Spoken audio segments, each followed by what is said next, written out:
most important tools that you will have is something called Ohm's Law.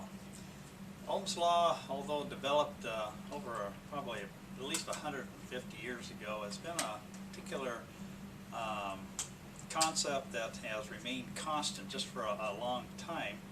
And today I'm going to introduce you as to what it looks like.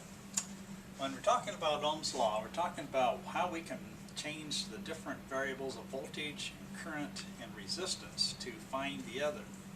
So in the regular premise, or the original premise of Ohm's Law, talk about voltage, and is actually equal to current times resistance.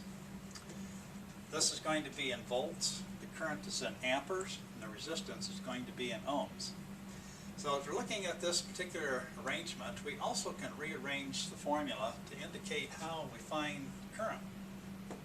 So current then will be equal to the voltage divided by the resistance.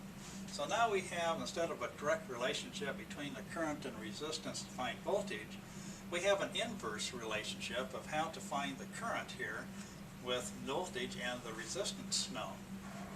And the last one, third variation, is going to be how do we find the resistance by rearranging the formula again, taking the voltage divided by the current. Let's take a look at this inside of a circuit and see how these particular principles apply. This is going to be a basic DC circuit. The power source is right here. This will represent our voltage. And take the conductors, go out here, put a control in line. This is a switch, and our resistor sits out here.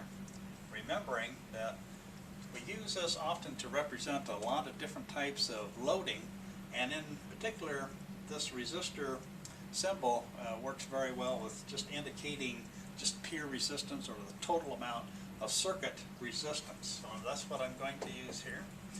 And the third thing that we need is some way to examine the current. So I'm going to put the current meter right in line with this flow of current, and we'll label that A. This stands for an ammeter.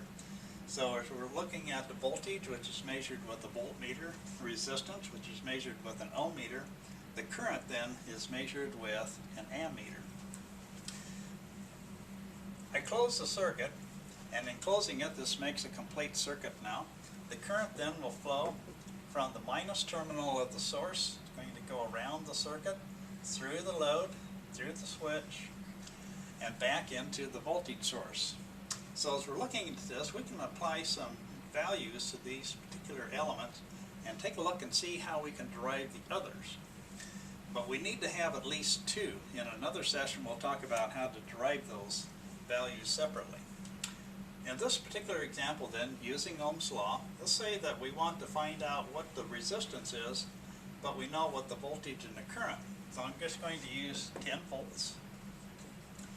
And the current I'll assign as 2 amperes. So first of all, if we have these two knowns, and we're looking for the third, we need the formula for how to find resistance. In this example then, we'll take V divided by I. I'm going to drop this down and put the values in. I have 10 volts, and I'm going to divide that by 2 amperes. This is the voltage here. The I is the current, and that's what I'm going to put in right here. So as we're looking at this particular circuit and example, the resistance is 10 divided by 2, or 5 ohms. And this is the capital omega, which is our symbol for ohms and resistance. Let's take these values and work it back around the other way. Let's say I wanted to find out what the voltage is, but I had these two known. The resistance is 5 volts, or 5 ohms. The current is 2 amperes.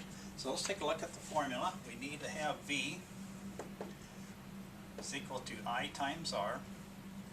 V then will be equal to I, which is 2 amperes, and R, which was 5 ohms. This is going to result in 2 times 5, and we get 10 volts.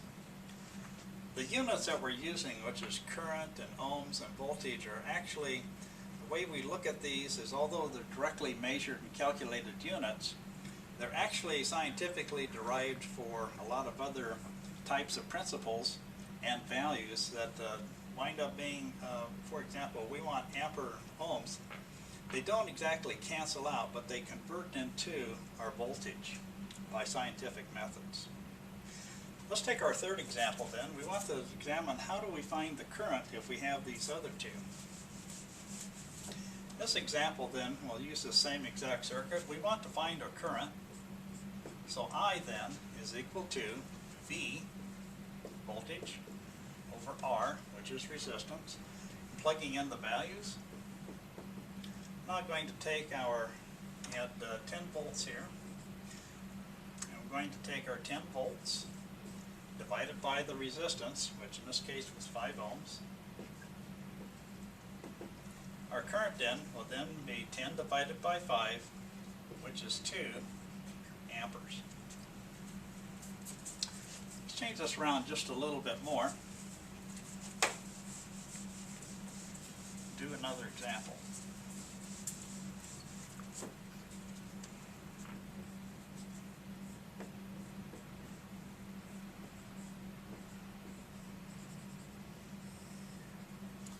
In this particular example, we're going to have some values given to us, and we're going to check this to see if the others make sense. So if we have two values, let's say we want to measure current, put the ammeter here, and we'll label that as I, which stands for the intensity of the current. And here's voltage. I'll leave this at about 10 volts. And here we're going to take this resistance, and I'm going to assign it as values. So we're going to check these and kind of check them back and forth to see if they actually jive in agreement with the Ohm's law formula. In this particular case, then I'll use something that is about 2 ohms. So we want to find the current. Current has a formula. The intensity of the current is equal to V divided by R, plugging in the values, 10 volts, divided by 2 ohms. Is going to derive a value of 5 amperes. Let's take a look at this. We've already derived our current. Let's take a look and see if these can be run around and moved around, see if they still come up to the other values. So we want to take a look at our voltage. Now let's make sure that we've got 10 volts. So V is actually equal to the current times resistance. Plugging in the values, we've got the current, we have 5 amperes. We're going to multiply this times our 2 ohms. The V then is equal to 2 times 5, or 10 volts. Let's take a look at this one over here, make sure this comes up. We want to find resistance.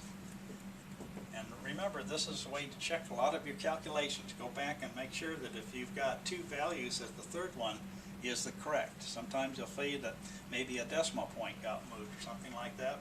So this way is a good way to ensure that your calculations are coming out correctly. So we want to find R, and that's going to be voltage divided by the current, plugging in the values. We're going to take 10 volts and divide it by 5 amperes. This is going to derive 10 divided by 5 then is 2 ohms. Try some other different values and see if these would work for yourself. You don't have to be complicated, just get the idea of how Ohm's law works.